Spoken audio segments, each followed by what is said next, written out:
ಬಾಗಲಕೋಟೆ ಜಿಲ್ಲೆಯ ಹುನಗುಂದ ತಾಲೂಕಿನ ಗಂಜಿಹಾಳ ಗ್ರಾಮದಲ್ಲಿ ನಡೆದಿದ್ದ ಪಿಕೆಪಿಎಸ್ ಚುನಾವಣೆ ಬಿಜೆಪಿ ಕಾಂಗ್ರೆಸ್ ಗುದ್ದಾಟದಿಂದ ಚುನಾವಣೆಯನ್ನ ರದ್ದು ಮಾಡಲಾಯಿತು. ಈ ಹಿಂದೆಯೂ ಪಿಕೆಪಿಎಸ್ ಚುನಾವಣೆ ಸಂದರ್ಭದಲ್ಲಿ ಕಾಂಟ್ರವರ್ಸಿಗೆ ಹೆಸರಾಗಿದ್ದ ಗಂಜಿಹಾಳದ ಗ್ರಾಮ ಇಂದು ಕೂಡ ಪಿಕೆಪಿಎಸ್ ಚುನಾವಣೆ ಸಂಬಂಧ ಇಡೀ ಗಂಜಿಹಾಳ ಗ್ರಾಮದಲ್ಲಿ ಪ್ರಕ್ಷುಬ್ಧ ವಾತಾವರಣ ಸೃಷ್ಟಿಯಾಗಿತ್ತು. ಚುನಾವಣೆಯ ಬ್ಯಾಲೆಟ್ ಪೇಪರ್ ಅನ್ನ ಚುನಾವಣಾ ಅಧಿಕಾರಿ ಕೆಲವು ಬ್ಯಾಲೆಟ್ ಪೇಪರ್ಗಳನ್ನು ಅಕ್ರಮವಾಗಿ ಹರಿದು ತಮ್ಮ ಬಳಿ ಇಟ್ಟುಕೊಂಡಿದ್ದಾರೆ ಎಂದು ಆರೋಪಿಸಿ ಬಿಜೆಪಿ ಮುಖಂಡ ವೀರೇಶ್ ಉಂಡೋಡಿ ಮತ್ತು ಕಾರ್ಯಕರ್ತರು ಪೊಲೀಸರೊಂದಿಗೆ ವಾಗ್ವಾದಕ್ಕೆ ಇಳಿದಿದ್ದರು. ಬ್ಯಾಲೆಟ್ ಪೇಪರ್ಗಳನ್ನು ಗ್ರಾಮದ ಚುನಾವಣಾ ಕೊಠಡಿಯೊಳಗೆ ಇಟ್ಟು ಹೋಗಬೇಕು ಎಂದು ಪ್ರತಿಭಟನಾಕಾರರು ಪಟ್ಟು ಹಿಡಿದಿದ್ರು. ಹೋರಾಟಕ್ಕಿಳಿದ ಬಿಜೆಪಿ ಕಾರ್ಯಕರ್ತರನ್ನ ಪೊಲೀಸರು ಮನವೊಲಿಸುವ ಪ್ರಯತ್ನ ಮಾಡಿದ್ದರೂ ಬಗ್ಗದ ಪ್ರತಿಭಟನಾಕಾರರು ಚುನಾವಣಾ ಅಧಿಕಾರಿ ನಮ್ಮ ಎದುರಿಗೆ ಬಂದು ಮಾಧ್ಯಮಗಳ ಮುಂದೆ ಹೇಳಿಕೆ ನೀಡಿ ಹೋಗಬೇಕು ಎಂದು ಪಟ್ಟು ಹಿಡಿದರು.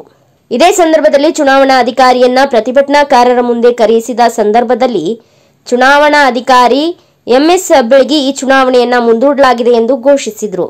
ತದನಂತರ ಚುನಾವಣಾ ಬ್ಯಾಲೆಟ್ಗಳನ್ನು ಬಾಗಲಕೋಟೆಯ ಚುನಾವಣಾ ಕಚೇರಿಗೆ ಪೊಲೀಸ್ ಬಿಗಿ ಭದ್ರತೆಯಲ್ಲಿ ಕಳಿಸಲಾಯಿತು. ಇದೇ ಸಂದರ್ಭದಲ್ಲಿ ಮಾತನಾಡಿದ ಬಿಜೆಪಿ ಮುಖಂಡ ವೀರೇಶ್ ಉಂಡೋಡಿ, ಇದು ಶಾಸಕ ವಿಜಯಾನಂದ ಕಾಶಪ್ಪನವರ ಕುಮ್ಮಕ್ಕಿನಿಂದ ಅಧಿಕಾರಿಗಳು ಈ ರೀತಿ ಮಾಡುತ್ತಿದ್ದಾರೆ ಎಂದು ಆರೋಪಿಸಿದರು. ಶಿವಯ್ಯ ಕೆಂಬಾವಿಮಠ, ಎನ್ಕೆಎಸ್ ಟಿವಿ4 ನ್ಯೂಸ್, ಬಾಗಲಕೋಟೆ.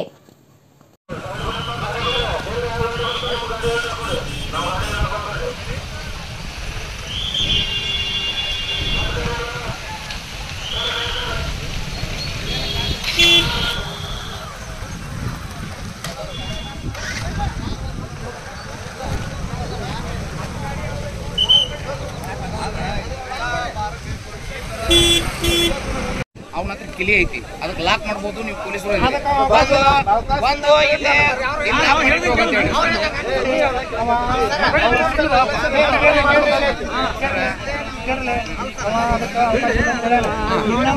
ಹಂಗಾರ ನೀವು ಹೋಗ್ರಿ, ನಿಮ್ಮ ಇಲಾಖೆ ಹೋಗ್ರಿ, ಸಿಬ್ಬಂದಿ ಹೋಗ್ರಿ ಡಿಆರ್ ಆಫೀಸ್ ಮಠ.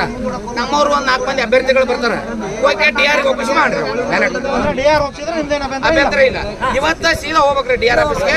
ಇಲ್ಲಿಂದ ಡಿಆರ್ ಆಫೀಸ್ ಹೋಗಣ್ರಿ, ನಿಮ್ ಇಲಾಖೆ ಹೋಗಣ್ರಿ. ನಮ್ಮ 4 ಮಂದಿ ಅಭ್ಯರ್ಥಿಗಳು ಕೆಲವರು ನೋಡಕ ಮಾಡಕ ಬಂದಿರ್ತೀರಿ, ಸುಳ್ಳ ಬಲಿಪಿಸೋದಕ್ಕೆ ಹೋಗ್ಬೇಡ್ರಿ. ಇದ್ದನ್ನ ಹೇಳಕತ್ತೀವಿ, ಕಾನೂನು ಪ್ರಕಾರ ನಾವು ಕ್ರಮ ತಗೋಬೇಕಾಗ್ತತಿ. ಎಲ್ಲರೂ ವಿಡಿಯೋಗ್ರಫಿ ಮಾಡ್ಕೊಳ್ತೀರಿ, ಕುಲಂ ಹೇಳಕತ್ತೀನಿ. ಕಾನೂನು ಬಿಟ್ಟು ನಾವು ಪೊಲೀಸರು ಒಂದು ಏನು ಹೆಜ್ಜೆ ಇಡುದಿಲ್ಲ, ಕಾನೂನು ಪ್ರಕಾರನ ಹೆಜ್ಜೆ ಇಡಬೇಕಾಗ್ತತಿ. ಇಲ್ಲಿ ನೀವು ಬಂದಿರಲ್ಲ, ಎಲ್ಲರೂ ಅರ್ಥ ಮಾಡ್ಕೋಬೇಕು.